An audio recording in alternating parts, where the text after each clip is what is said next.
TET পরীক্ষায় বসা বেকারদের অযথা রাস্তায় নেমে আন্দোলনের প্রয়োজন নেই।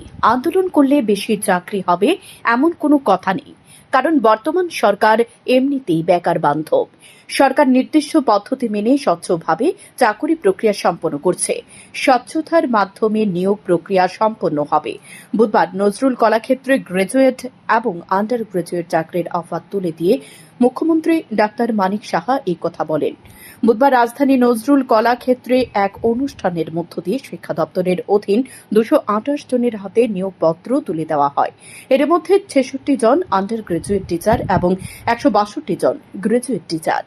এই নিয়োগপত্র বিলি অনুষ্ঠানে উদ্বোধন করেন মুখ্যমন্ত্রী ডাক্তার মানিক সাহা। প্রদীপ প্রজ্বলনের মধ্য দিয়ে অনুষ্ঠানের উদ্বোধন করেন মুখ্যমন্ত্রী। অনুষ্ঠানে বক্তব্য রাখতে গিয়ে মুখ্যমন্ত্রী শূন্যপদ পূরণের তথ্য প্রমাণ দিয়ে বলেন, বর্তমান সরকার স্বচ্ছ নিয়োগ নীতিতে পরীক্ষা গ্রহণ করে এবং ড্রাই হার্নেসের 17,554 জনকে সরকারি চাকরি প্রদান করেছে। রাজ্যে কর্মসংস্থানের ব্যবস্থা দ্রুত বৃদ্ধি পেয়েছে, যার ফলে বর্তমানে বেকারত্বের হার কমেছে। 2018-19 অর্থ বছরে রাজ্যের বেকারত্বের হার জাতীয় বেকারত্বের হার থেকে অনেক বেশি ছিল। তখন জাতীয় গড় ছিল 5.8%, সেখানে ত্রিপুরার গড় ছিল 10%। আর 2023-24 অর্থ বছরে জাতীয় বেকারত্বের হার 3.2% এবং ত্রিপুরাতে বেকারত্বের হার 1.7%। এ তথ্য প্রমাণ করে রাজ্যে চাকরির পাশাপাশি কর্মসংস্থানেরও ব্যবস্থা করছে সরকার। সারা দেশেও প্রধানমন্ত্রী নরেন্দ্র মোদী এটি সাংঘাতিকভাবে গুরুত্ব দিচ্ছে বলে দাবি করেন মুখ্যমন্ত্রী। গত কয়েক মাস ধরে আমরা অফার বিতরণ আমরা একটার পর একটা করে যাচ্ছি। আবার আগামী দিনেও কিছুদিনের মধ্যে আবার অফারের ব্যবস্থা হচ্ছে। বিরোধীরা প্রায়শই বলে চাকরি নাই চাকরি নাই, এবং আমি প্রায়শই বলি, যখন দেখি টেট নিয়ে অনেক সময় নানা রকম সোশ্যাল মিডিয়াতে কথাবার্তা আসে, বা রাস্তায়ও নামেন, আমি মাঝে মাঝে একটু ভাবি যে এগুলো তো আপনাদের করার প্রয়োজনই নেই, যা করার আমরা করবো। আননেসারি করলে যে বেশি হবে সেরকম না, আমরা একটা পদ্ধতি আছে, সেই পদ্ধতি হিসাবে আমরা করে যাচ্ছি। এবং কাউকে ডিপ্রাইভ করার যে উদ্দেশ্য এই সরকারের অ্যাটলিস্ট আমাদের, এবং ট্রান্সপারেন্সির মাধ্যমে এই যে আজকে 228 জন নিয়োগপত্র যে আজকে দেওয়া হচ্ছে, এর মধ্যে 66 জন আন্ডার গ্রাজুয়েট টিচার এবং 162 জন গ্রাজুয়েট টিচার।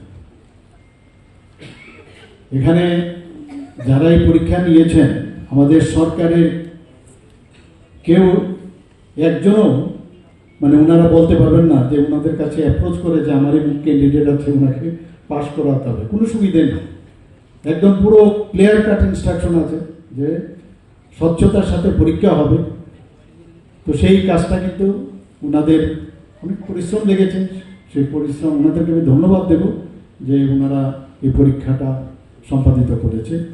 তো আজকে যারা নিয়োগপত্র গ্রহণ করছেন 228 জন, তাদেরকে আমি রাজ্য সরকারের পক্ষ থেকে আন্তরিক শুভেচ্ছা অভিনন্দন জানাচ্ছি। আপনাদের কর্মজীবন সুন্দর উজ্জ্বল হোক। কর্মসংস্থানের বিষয়ে তথ্য প্রমাণ দিয়ে আরো বলেন, 5,700 অধিক কন্ট্রাকচুয়াল চাকরি হয়েছে। সরকারি এবং বেসরকারি সংস্থার সিকিউরিটি গার্ডে 2,900 জনের অধিক লোক নিয়োগ করা হয়েছে। ত্রিপুরা ইন্ডাস্ট্রিয়াল ডেভেলপমেন্ট কর্পোরেশনের মাধ্যমে গত 3 বছরে 1,600-র অধিক কর্মী নিয়োগ করা হয়েছে। ন্যাশনাল সার্ভিস প্রজেক্টের মাধ্যমে আগরতলা, ধর্মনগর এবং কৈলাসহরে 3টি মডেল কেরিয়ার সেন্টার স্থাপন করা হয়েছে। এই 3টি মডেল কেরিয়ার সেন্টারের মধ্যে জব ফেয়ার অনুষ্ঠিত হচ্ছে। একই সাথে কেরিয়ার এক্সিবিশন অনুষ্ঠিত হয়েছে রাজ্যে। এর মধ্যে রাজ্যে 2 শতাধিক ছাত্রছাত্রী অংশগ্রহণ করেছে। অগ্নিবীর প্রকল্পে 28টি সচেতনমূলক কর্মসূচি অনুষ্ঠিত হয়। 3,000-এর অধিক চাকরি প্রত্যাশী সেখানে অংশগ্রহণ করে। মুখ্যমন্ত্রী আরো বলেন, বর্তমান সরকার চায় প্রশাসনের স্বচ্ছতার সাথে সাথে যেন গতি আরো বেশি আসে। তাই বিভিন্ন দপ্তরে শূন্যপদ পূরণ করার পাশাপাশি নতুন করে আবার শূন্যপদ তৈরি করা হয়। যে খুব সম্ভব 4 মে 2025-এ টেট 1 এর পরীক্ষা অনুষ্ঠিত হবে।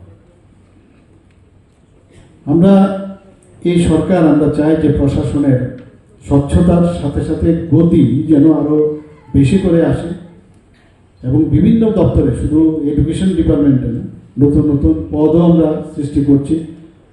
এবং পুরনো পদগুলো যাতে ফিল আপ করা যায় তারও ব্যবস্থা আমরা করছি।